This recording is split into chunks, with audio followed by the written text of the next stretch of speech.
you're saying. You're flying higher than a plane and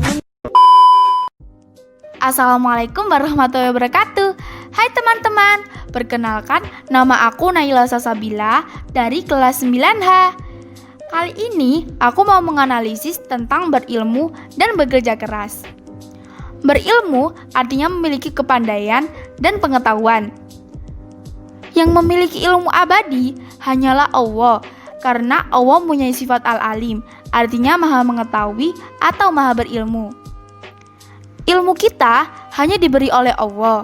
Kalau misalnya kalian orang berilmu, kalian jangan sombong ya, karena ilmu adalah titipan oleh Allah Subhanahu wa Ta'ala.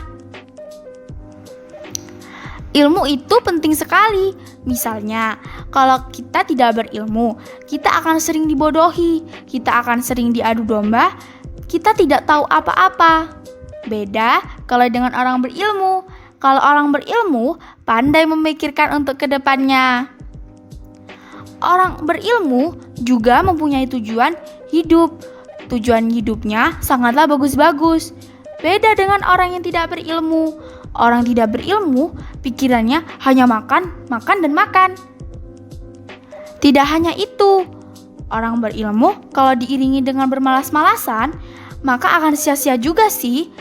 Memang orangnya udah pandai, tetapi tujuannya itu belum tercapai. Nah, dengan tercapainya itu, kita harus bekerja keras. Bekerja keras itu artinya melakukan sesuatu dengan sungguh-sungguh untuk bisa mendapatkan apa yang kita inginkan. Kalian tahu nggak sih, di agama Islam udah diajarkan kalau misalnya kita nggak boleh bermalas-malasan. Kita nggak usah takut kalau misalnya kita udah bekerja keras tapi nggak ada hasilnya.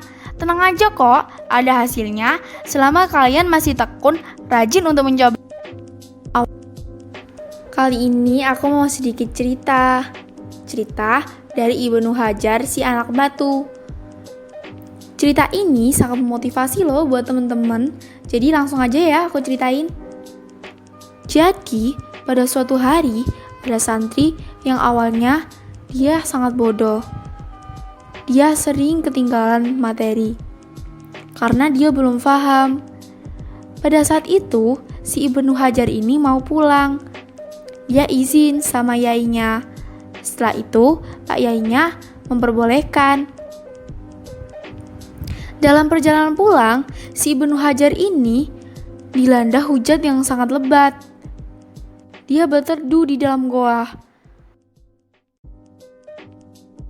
Pada saat itu, ada air jatuh ke batu. Lama-lama batunya itu berlubang. Si Ibnu Hajar ini mengamati. Setelah dia mengamati, kata Ibnu Hajar, "Masa aku kalah sama batu sih? Padahal akal pikiranku tidak sekeras batu.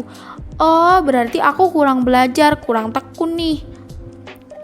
Kemudian, hujan pun selesai. Si Ibnu Hajar memutuskan untuk balik ke pondoknya, menemui si yainya untuk belajar terus tanpa ada kata capek, frustasi.